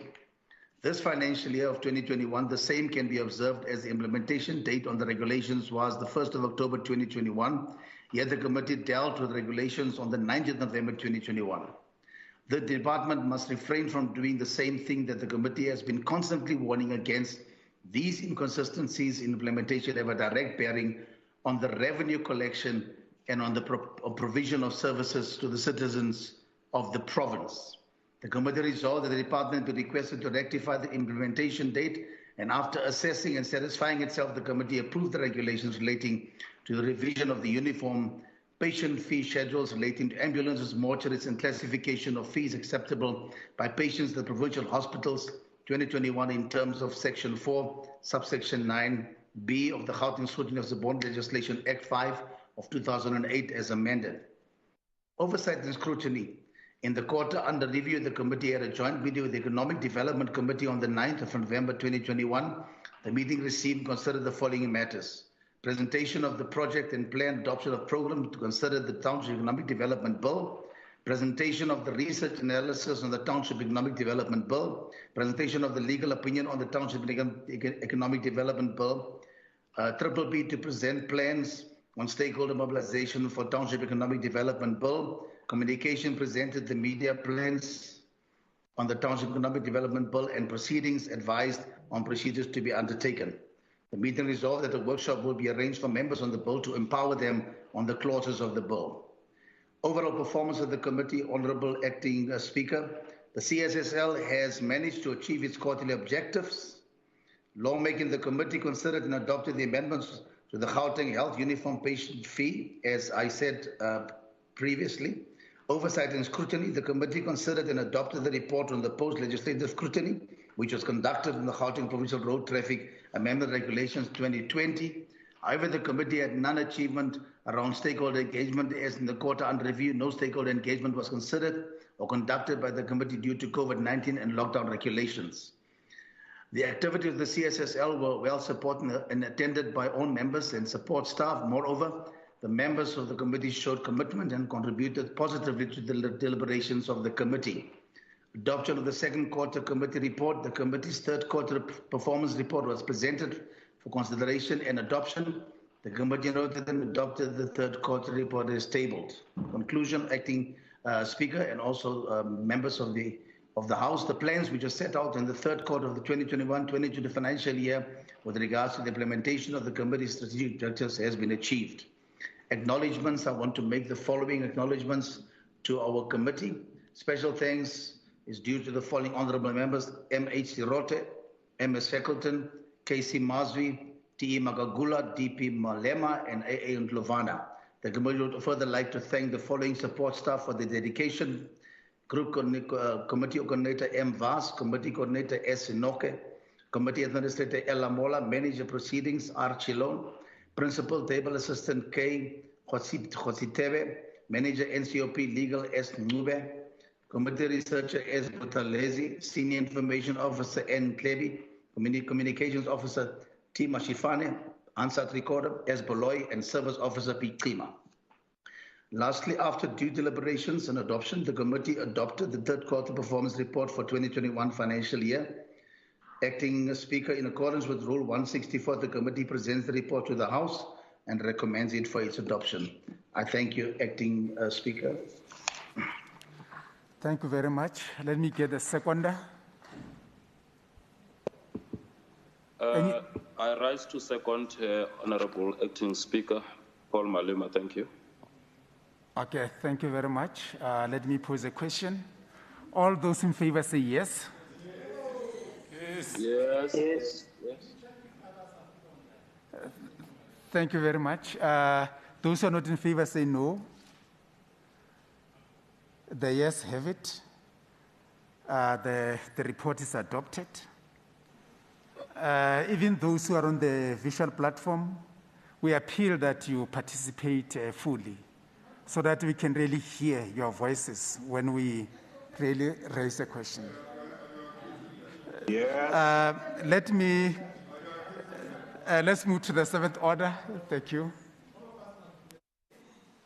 Thank you, Honourable Deputy Chair of Chairs. Petition Standing Committee's Oversight Performance Report for the 2021-22 financial year. Thank you. Let me call Untitled Chapter to present the committee report. As I rise, my Lord, thank you very much. I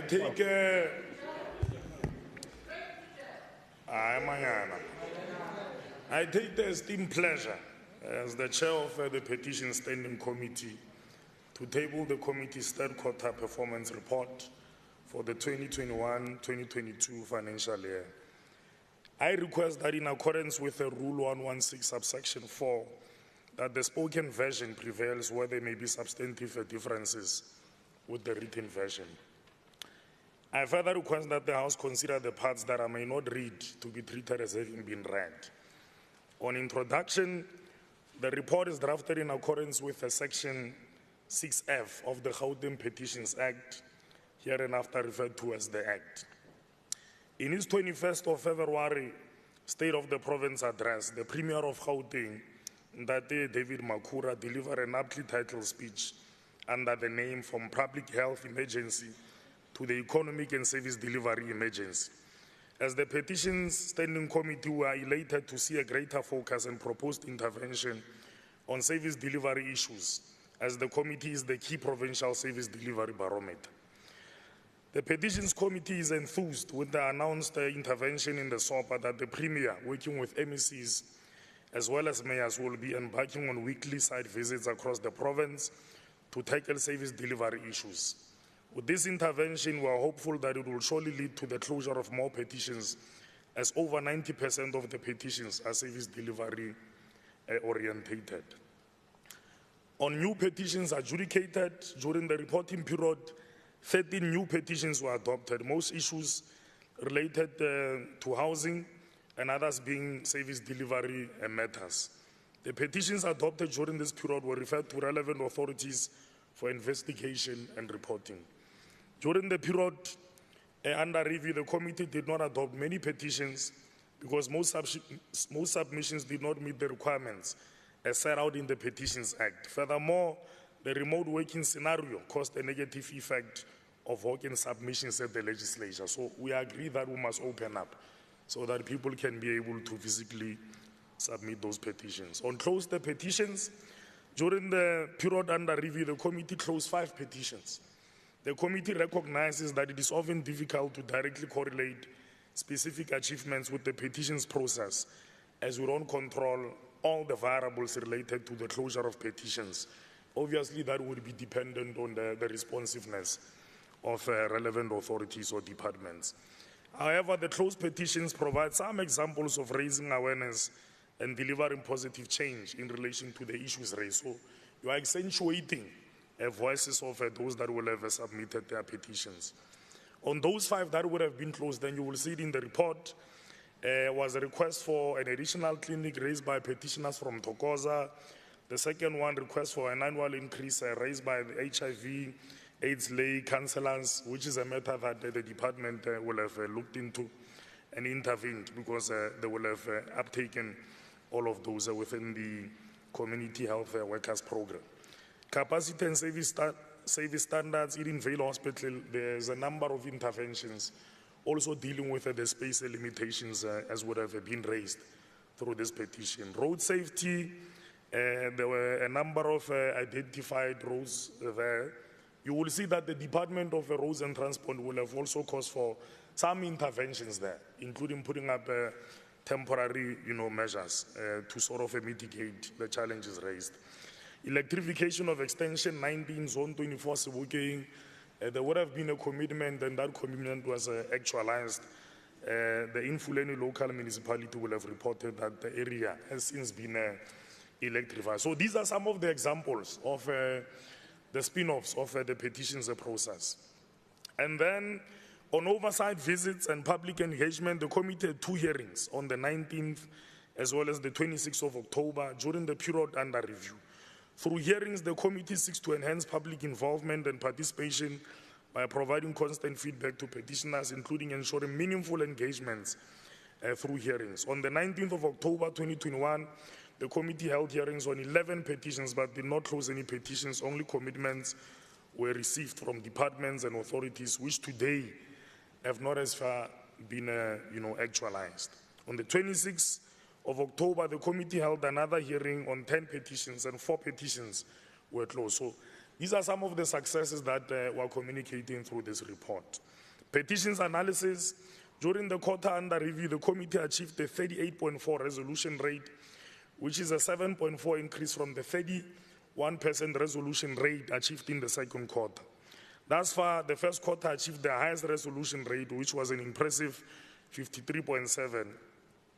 Overall, across the 3 quarters, the committee has achieved an overall 41.4% resolution rate. This is against the 70 adopted petitions over the 3 quarters. This is a positive outcome, considering that during the 2020-2021 financial year, the committee's activities were severely halted by the COVID shutdown regulations. 53.8 of the petitions emanate from the city of Joburg. So Joburg must have some sense of responding to the petitions that are being referred to them. Whilst 38.4 emanated from the city of Tshwane. and only one emanated from the Mid-Valley local municipality. Overall, 69, which is a 9 of the overall number of petitions, were deposited by females. So you see the trend there, that it's more women who are submitting those petitions. On evaluation of responsiveness, the committee recorded a 38.4 responsiveness rate. The committee is worried that in the third quarter report, the Department of Cogta and Human Settlement did not populate the petitions management section of the standardized oversight accountability and reporting for Gauteng province reporting template. And they needed to report on 6 human settlement petitions and 2 municipal petitions through the Cogta report. So we're flagging that so that we can abide with the standing resolutions of the House. I must also caution that going forward, we will invoke our powers, or are imbued with powers, to subpoena the head of any department or agency to appear before the committee to account on their non-responsiveness of a petition. So going forward, we are going to do that. We are no longer going to just repetitively report. On committee observations, it is evident that in this quarterly report and the insights sampled from an analysis of the petitions received, the vast majority of our petitions are really just about housing. So much of those are about housing. The committee noted with concern that one of the recurrent concerns that has been observed with the authorities that attend hearings is that they do not adhere to the agreed commitments, nor do they adhere to agreed time frames reached. So we'll agree. Then 30 days elapse, a month, 2 months. It doesn't work well, for those that submit these petitions. This directly hinders the finalization and closure of petitions. So it's that point that we're making, that we don't control all the variables because we're largely dependent on departments. Moreover, whilst we have seen an improvement, there are still some departments or authorities which are lagging behind in qualitatively responding to petitions. Many wait until the committee escalates the issues and arrange the hearing. So we don't want departments to only respond to petitions when we call a public external hearings. We want them, even when we refer, they would be able to respond timeously. On committee recommendations, noting some of the long-standing issues raised in this report, the committee recommends that the leader of government business provides the committee with a progress report by the 15th of May on the issues that I'm about to articulate. Number 1, the status of the departmental compliance with the petitions management section of the standardized oversight accountability and reporting for the Gauteng province reporting template in their quarterly reports for the past 3 quarters as per the standing resolution. So it's a standing resolution. It's not something that we are conjuring up. So that needs to be adhered to. Number 2, departments need to complete the petitions management section of their quarterly reports accurately and factual. So you don't want that when we say, give us an account of petitions processing for the 3rd quarter, you give us something which belongs in the 1st quarter. I mean, there's a distortion there that we are trying to obviate. And then number 3, measures in place to ensure departments are held accountable to process petitions timeously in keeping with the timeframes prescribed in the petition. So the Petitions Act is quite specific on the timeframes, 20 days with an extension of 10 days. So overall it's 30 days. So we don't want to negotiate or bargain this point.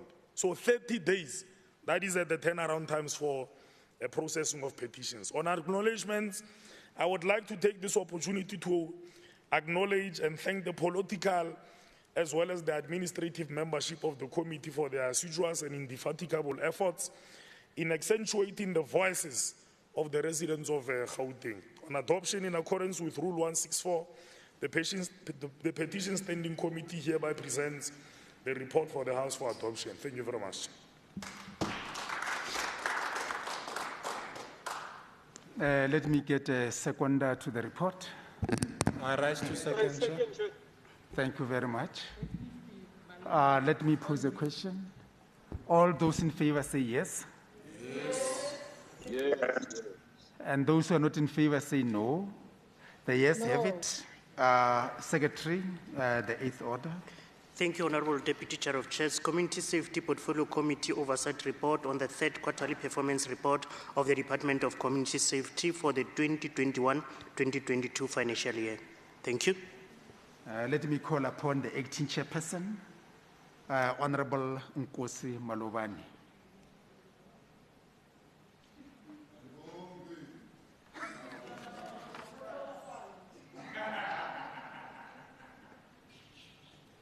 No, thank you very much, Deputy Chair of Chairs.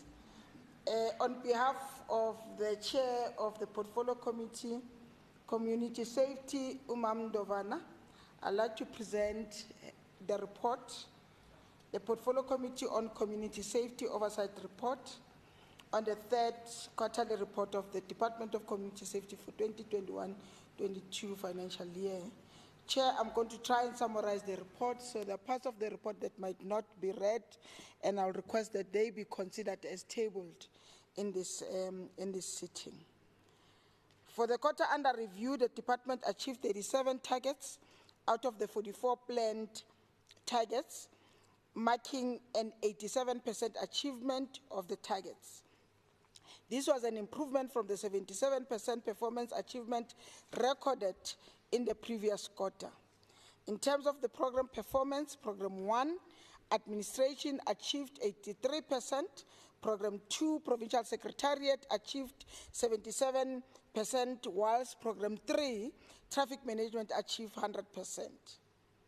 The committee noted the continued efforts by the department in monitoring police performance through oversight visits. For the quarter under review, 438 unannounced and 144 announced station visits were conducted. Also, 41 Metropolis departments, regional offices were visited and assessed. The committee also noted the efforts by the department in conducting 727 case dockets audits, which were intended to assess the quality of investigation, thus improve prosecution of perpetrators of crime. The committee welcomed the report that 30 high-powered vehicles were procured and handed over to the Gauteng South African Police Services to improve visible policing and crime prevention. The committee also welcomed the commitment made by SAPS to take full control of the management and functionality of safety kiosk. The SAPS is also to ensure proper deployment of the safety kiosks at identified crime hotspots areas to increase police visibility.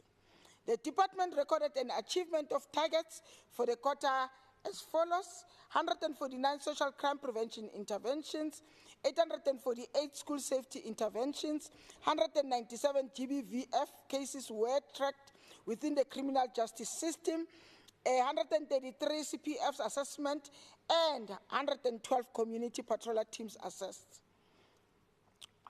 The committee noted that 2,320 gender-based violence and femicide victims were supported, 49 victim empowerment centers were monitored, and 9 green doors were rolled out.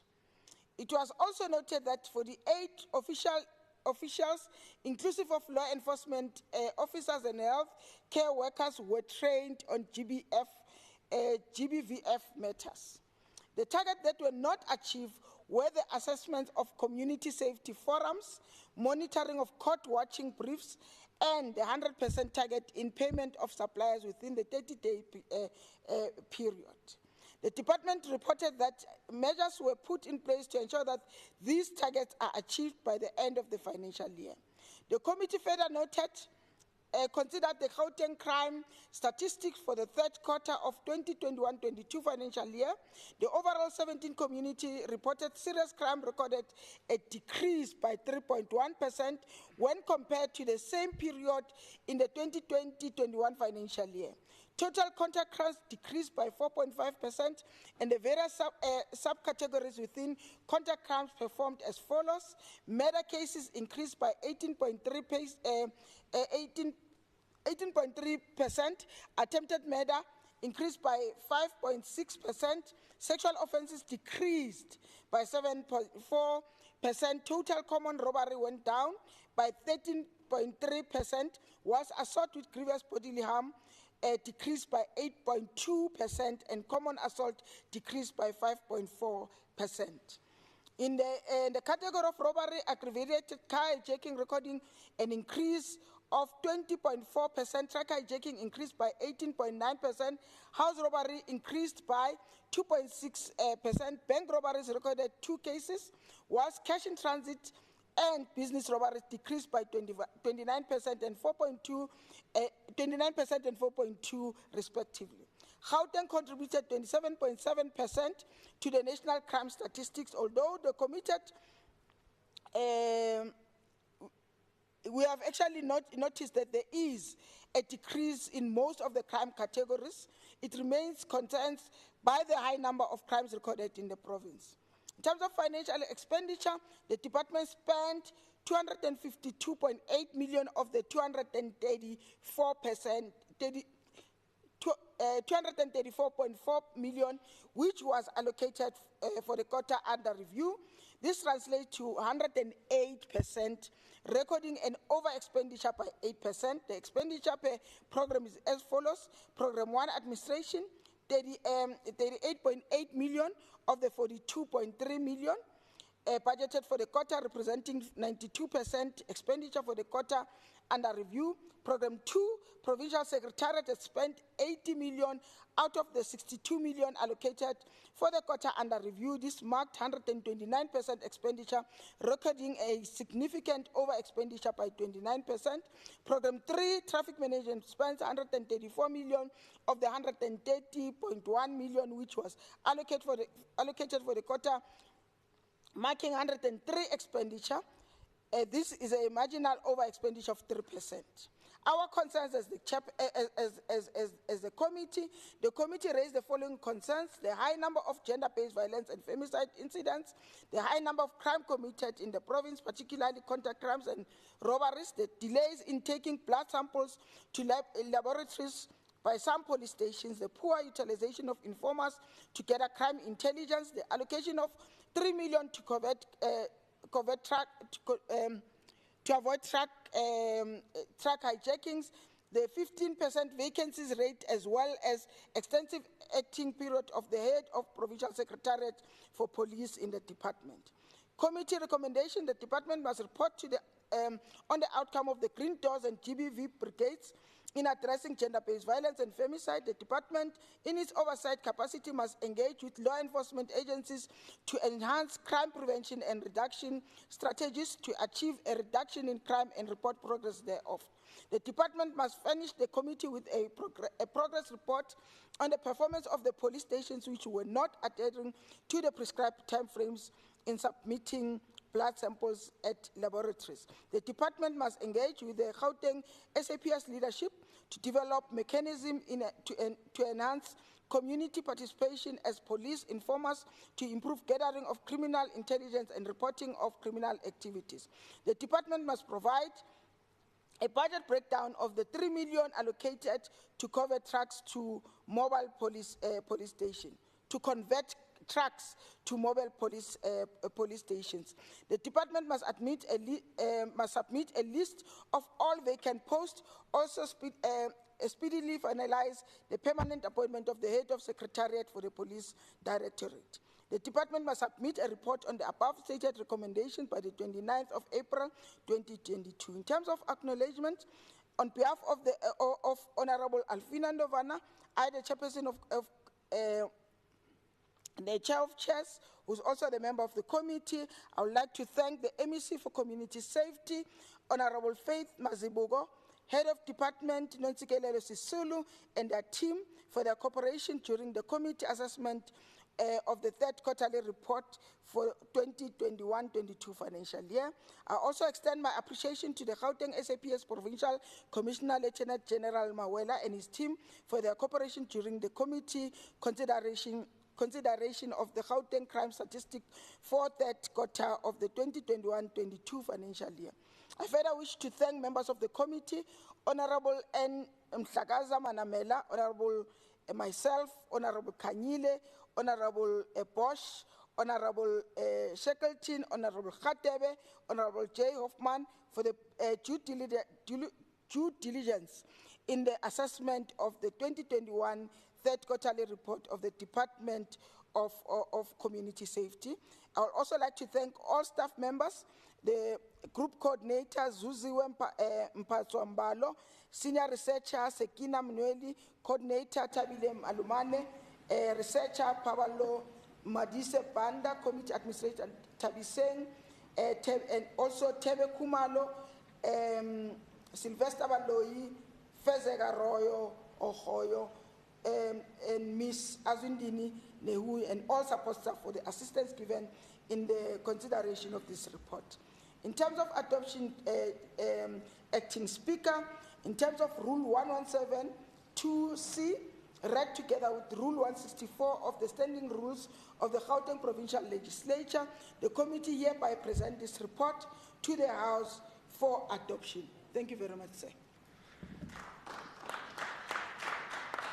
Thank you very much. Let me get a seconder. Chair, I rise to second the report. So Khanyile. Thank you very much. Let me pose a question. All those in favor say yes. Yes. Yes. Yes. And all those who are not in favor say no. The yes have it. So the report is adopted by the House. This brings us to the end of the business today. And our next sitting, it is this Thursday on the 24th March this year, starting at 10 o'clock sharp. So this sitting is adjourned. Thank you, Acting Speaker. Bye, everyone. Thank you.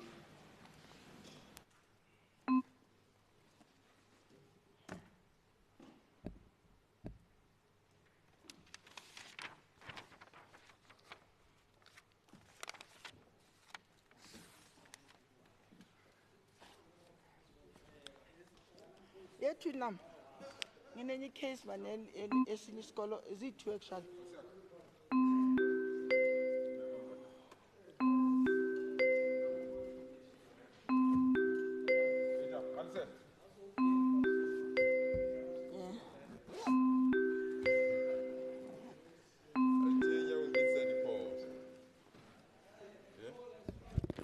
Yeah, ngithi mina ngine case